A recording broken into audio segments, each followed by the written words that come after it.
Hai sahabat semuanya, di video kali ini kita akan membahas ilmu dan teori komunikasi. Eits, kenalan dulu yuk sama kita. Kita adalah mahasiswa dari program studi ilmu komunikasi Universitas Negeri Jakarta. Hai, aku Enjeta, aku Kiki, aku Lena, dan aku Abid. Mendefinisikan komunikasi.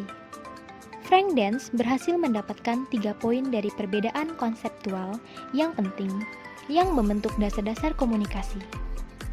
Tingkat pengamatan dan keringkasan. Dalam poin ini, definisi komunikasi terbagi dua, bersifat luas atau umum dan membatasi. Tujuan, terdapat dua pendefinisian, yaitu pengiriman serta penerimaan pesan dengan maksud tertentu dan tidak memiliki maksud. Penilaian normatif.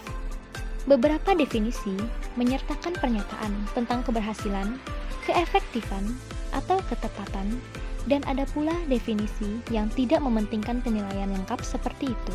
Definisi-definisi yang berbeda memiliki fungsi-fungsi yang berbeda dan memungkinkan para ahli teori untuk melakukan hal-hal yang berbeda pula. Sebuah definisi haruslah dinilai berdasarkan seberapa baik definisi tersebut dalam membantu akademisi untuk menjawab pertanyaan-pertanyaan yang sedang mereka hadapi. Jenis penelitian yang berbeda-beda memerlukan definisi komunikasi yang terpisah, bahkan bertentangan.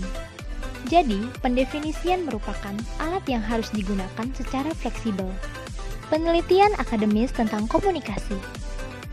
Barnard Pease menggambarkan perkembangan ini sebagai sebuah penemuan revolusioner yang sebagian besar disebabkan oleh meningkatnya teknologi-teknologi komunikasi seperti radio, televisi, telepon, satelit, dan jaringan komputer.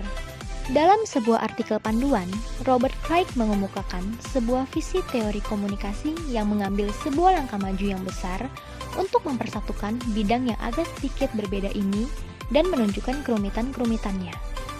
Craig menjelaskan 7 dasar tradisional yang memberikan cara-cara yang berbeda dalam membicarakan komunikasi. 1. Retorika. 2. Semiotika. 3. Fenomenologi.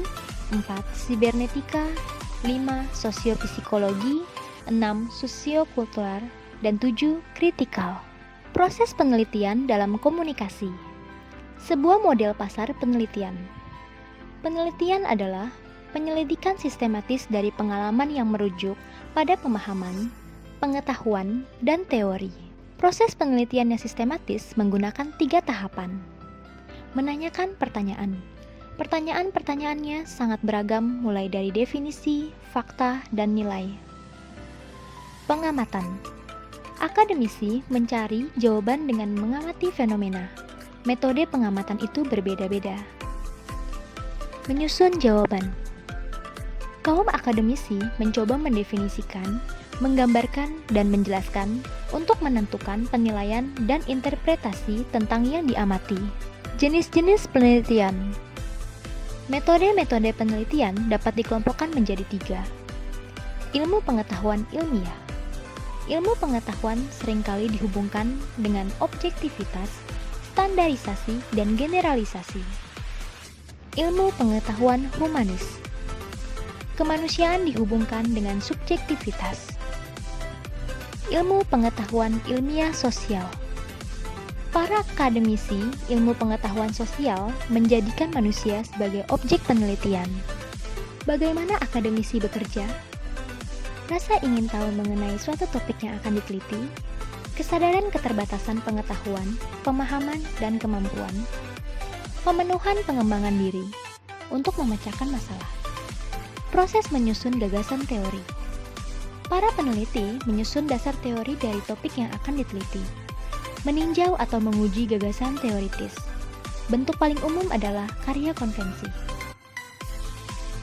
Umumnya, penciptaan suatu teori dilakukan di komunitas akademisi atau praktisi yang saling berbagi pengetahuan dan susunan praktik umum. Mengajukan karyanya untuk dipublikasikan. Setelah teori dibuat, para akademisi menamai konsep mereka dan mulai membicarakan apa yang akan menjadi rencana selanjutnya. Nah, sahabat, itulah pembahasan mengenai ilmu dan teori komunikasi. Sampai jumpa, sahabat!